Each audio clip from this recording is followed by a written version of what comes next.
ఖమ్మంలో ఉన్నటువంటి మరి వరద బాధితులకు ఈ రోజు అన్నదాన కార్యక్రమం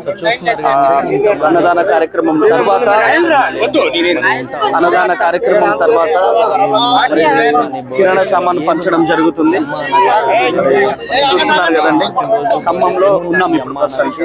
జరుపుకుంటారని మనస్ఫూర్తిగా కోరుకుంటున్నాను.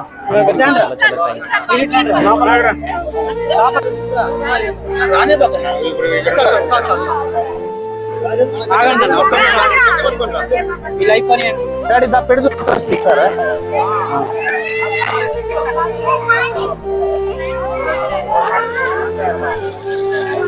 బురదుంది, అక్కడ బురదుందా?